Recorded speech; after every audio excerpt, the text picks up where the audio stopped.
All right, investors, so what if you had this plan written out in front of you and every year you just read your plan and you said, I need to buy X number of rental properties, save up X amount of money to reach hundreds of thousands of dollars in income and leave your kids millions of dollars in inheritance?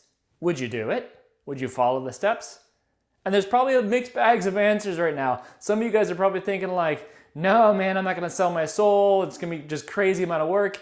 And others are like, yes, just tell me what to do. Where do I sign? Let me take those steps and just get that ball rolling. There's too many questions in my head to clearly put out in front of you. Well, maybe, just maybe, there's a healthy balance if you have the right strategy to help you reach your goal. And that's what we're gonna be talking about today. In today's video, we're gonna be talking about rental property strategy, specifically for those of you who own a business and already running either a full-time job or working in a W-2 at the moment and just don't have a lot of time. We're gonna lay out a plan that we came across back in 2018 and have been executing since and help share with you what we've learned along the way. So back in 2018, my wife and I had already been rental property investors for about 4 years, give or take. And we had done a number of different types of strategies in real estate. We'd read all sorts of books, listened to podcasts, all sorts of really cool stuff out there. We sponged up a lot of it and benefited from a lot of it, but we're just kind of in a position, both of us were working W-2s, we're feeling overwhelmed. The balance of both W-2s, of family, kids, work, and all that stuff was just super difficult. We also didn't have any financial goals or expectations out of real estate that we had given real estate to give us in return, right? And then last of all, we were still at a point where we were struggling a lot with analysis paralysis. There were so many different types of strategies out there, from BRRRR and invest in multifamily and do syndications and do flips and do all sorts of stuff out there. And a lot of these strategies we found out require a lot of work or a lot of time. And what I realized was that I spend time at a W-2, the W-2 pays me good money, I can use that money for investments and ultimately yield a return on that side of things. So whether you spend time in real estate in one of those strategies, complete valid strategies, very useful strategies, or you spend money in a W-2, you can still reach the end goal of financial freedom. So we had set out on a path to keep our W-2s, keep working in the W-2, and work towards the path of financial freedom with rental property investing by implementing a model. And that model we had actually gotten out of a book that I read back in 2018, still around, fantastic book, highly recommend it. The book on rental property investing, written by Brandon Turner. And in that book, he covers much more than just strategy, but he does touch on strategy. And he laid out a strategy that we ended up basically kind of copying and pasting and tweaking to our own self in an Excel sheet where we were gonna acquire multiple doors. So now we had a plan in place, right? I also needed to establish crystal clear criteria because I wasn't pulling the trigger on some deals that I came across that were probably good deals. They came past me and I wasn't ready to move because I couldn't define what I wanted. So I needed to have crystal clear criteria on what I wanted to buy and know that that crystal clear criteria fits into a plan that was gonna reach me to a specific goal or a net income of passive income from rental property investing. So this is what we set out to do. Ultimately, we set out initially for a goal of 20 doors to have $200K in net revenue from those doors and average rent of $12.50 per door. Now, we'll have all that debt paid off by 2034, but we would acquire all of those doors by 2029 and get that ball rolling that way. So it was a clear target. We knew how much money we need to set aside from our income each year in order to hit that target.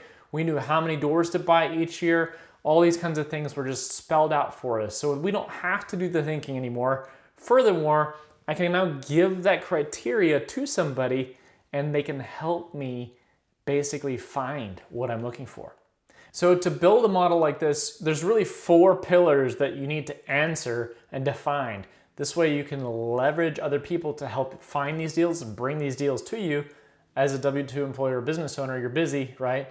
And it's important to define these. So first, what is the income that you want to have? Maybe the income is to help kids through school. Maybe the income is to help set up kids for their future.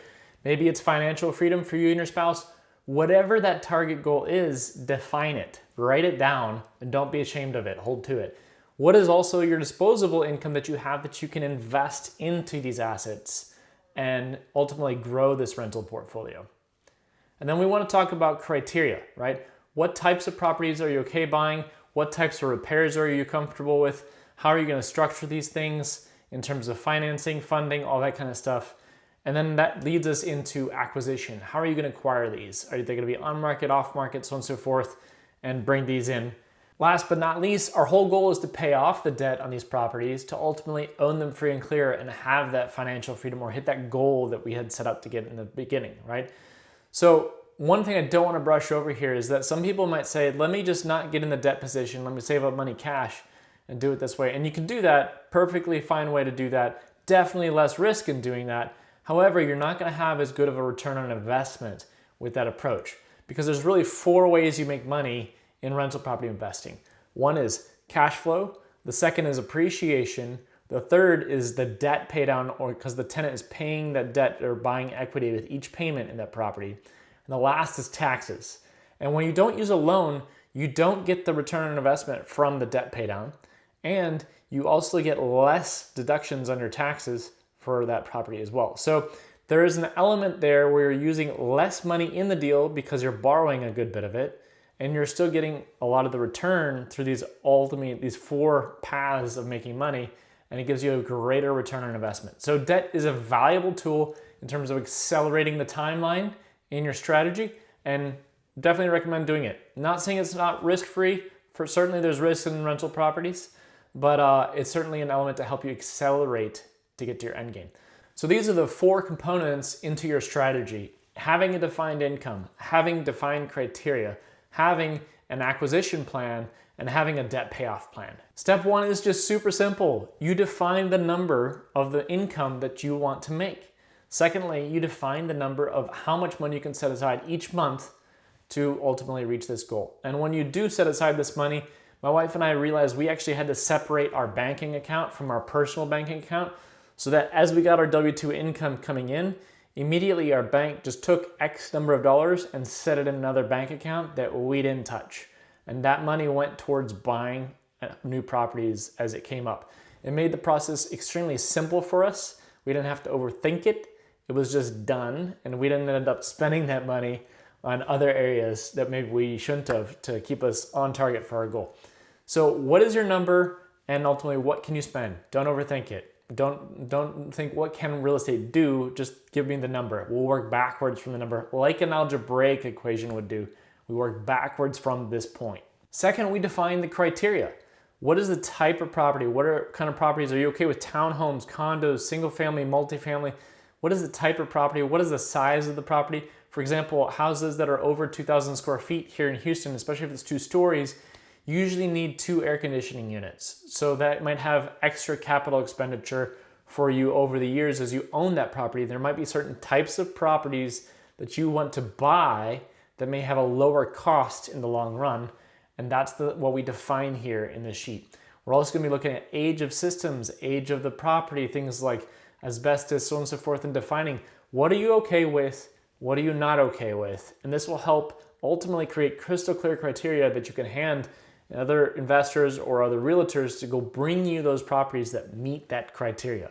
And now we have simple decisions that we could say yes, yes, yes, no, no, boom, let's go. In our third step, we get into acquisition model. And this is a model that we built, the A-List team here, and we help our clients use and input. But the point of this model is that we're going to get step-by-step instructions of what we need to do each year.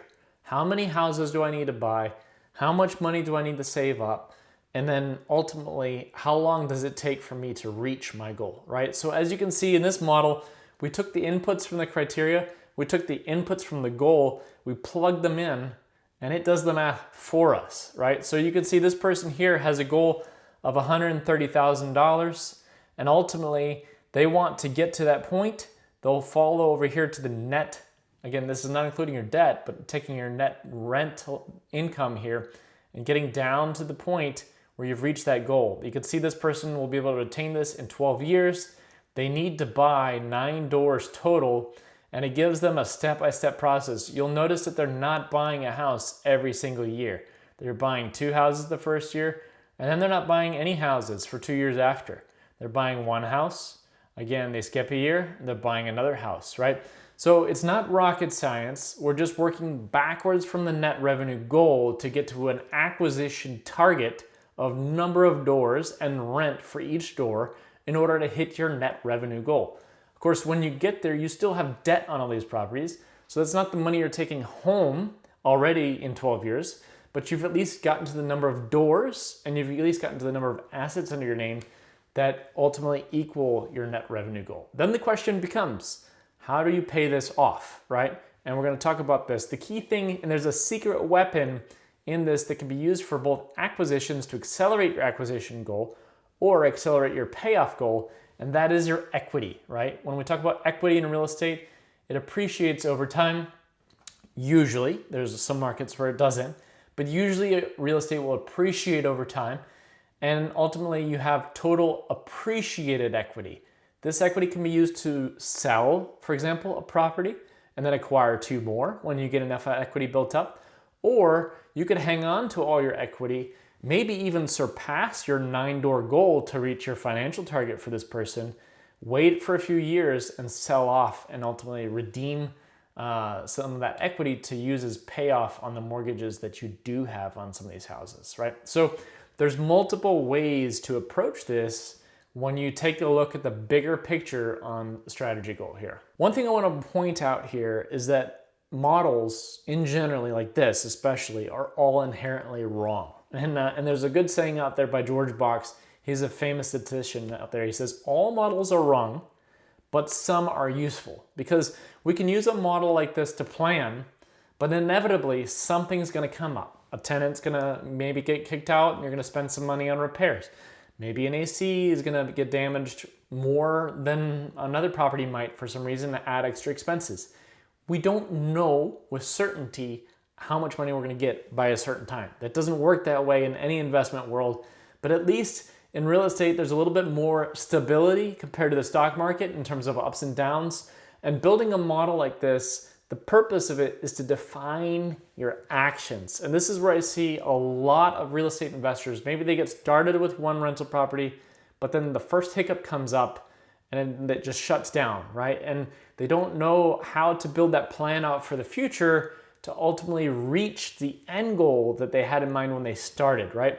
And if it's not written down and you don't say, hey, this year I just need to buy X number of doors, save up Y number of income because I know where I'm going, this is the piece that's ultimately missing in almost every single conversation with investors is they just don't know. They haven't defined the road to where they're going. And they end up where I was pre-2018, which was, hey, I want to get rich from rental properties, but I don't know what rich is. I haven't defined what rich is. Maybe it's a moving target because we end up making more money down the road. And so because you didn't define it, you don't really feel success and you don't really know where you're going. And that's where the creeping, oh, maybe let's just use a little bit of extra money to buy a boat or buy whatever and not buy a property ends up creeping in and you feel like maybe you're not succeeding at what you set out to do. So ultimately, all models are wrong. We make a lot of assumptions in here. You can see a few of them that we're using. Inflation is constant. Markets don't go down. All markets appreciate the same. Even within Houston, there's sub-markets that appreciate in very different rates, right? The purpose of the model is to just simply define actions that you can take as an investor to head towards the path on the road that are down there. And for example, I've had houses, but we just had more problems than I could understand with. And I said, okay, look, I have equity in the house. Let me just sell the house, get out from it. It was at the time a bigger house, multiple ACs, other things like that. I just didn't like about it. So I sold it, pulled equity out of it, and I bought 2 houses with the money from that. And since those have been great assets. They had tenants in it. They've been paying on point every day. It's been a sleeper of an asset to invest in, right? So the key thing is when you have a model, it just defines what you need to do. And then each year you just focus on the actions that you need to do. Remember in the beginning of the video, we talked about what if it was a plan to get you to multiple hundred thousands in income or leave millions for your kids in inheritance. And that's the purpose of a strategy. You could build your own strategy for anywhere. Our strategy is built more for a Houston-esque single family home, and that's typically what it's designed for. And we can tweak it a little bit for other types of homes, condos, townhomes, or multifamily, etc., to ultimately bring this out. But this exercise of sitting down and building out an acquisition strategy is critical to success in real estate investing. And of course, last of all, how do we pay this off, right? And there's really 2 points. We kind of touched on it previously. I can either use cash flow and personal income to pay down debt, or I could acquire properties beyond my set target door count and then sell off those properties. Because of the 4 avenues of appreciation that we saw, right? So cash flow, appreciation, mortgage pay down, and ultimately tax benefits. Appreciation is the one that gives the biggest bang for its buck. It's usually where your highest ROI is from those 4 avenues. Cash flow is usually what people set out to get, but it's not the number one returning it from assets, it's appreciation. So if you can acquire more assets, it could accelerate your time to pay off. It really depends on the market at the time when you reach your door count. So you need to look at the market at the time and say, is it appreciating fast? Do I foresee maybe a few years of appreciation at the time to come? Or should I lean in other assets given what the market's doing at the time? Maybe bonds are gonna be ripe at the time and you can use that as the way to pay off that debt, right? So take a look in the time that you reach that door count target and define your payoff strategy at that time. So how can we help? Ultimately, my wife and I are both realtors, we're investors ourselves, and we work with clients here in the Houston area to help find properties. And where we come in and plug in really alongside of you is on multiple things. One, we can help you establish a realistic strategy. Sometimes you don't know what the rent to price ratios are that are acceptable or realistic to define. Other things is help you establish crystal clear criteria. Maybe you need some coaching on, hey, for example, homes that are older than 1979, they have lead-based paint, they have maybe asbestos or other things that could be part of that asset. Do you want to pursue these types of properties or not, right? Other things we bring to the table, we do run across off-market deals sometimes that may be a quick plug to fit your criteria. We have multiple streamlined offer templates just to make it really easy for repeat offers. You're gonna be maybe making several offers out there to find one that finally hits and takes. And then other things are obstacles. We've run into obstacles. I know this year in 2024 and 2025, we saw interest rates been going up for the last couple of years here, and it kind of set us back a little bit on our planning because we had underwritten to buy these properties with maybe 4 or 5% interest rates, and we were seeing 6 to 7% interest rates, and all of a sudden our plans just didn't work, right?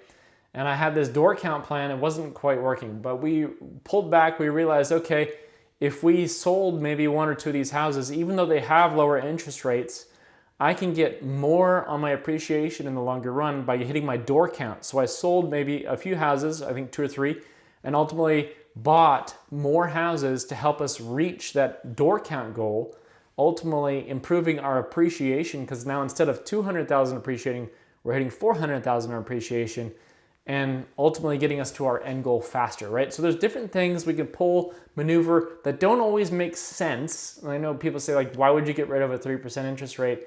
But in the bigger picture, it does, because the goal isn't necessarily to have the highest cash flow. The goal is to hit the door count faster and then ultimately pay down the debt at that end goal. The interest rate isn't always the defining factor in whether an asset is good or not. Other things we work with is just connecting you to the right team. There's people from inspectors, contractors, lenders, and you need to know the right people in the area to connect with to move forward. So we'd love to help you guys find that dream home and move into that maybe first, second, third investment and ultimately set you on a strategy towards success.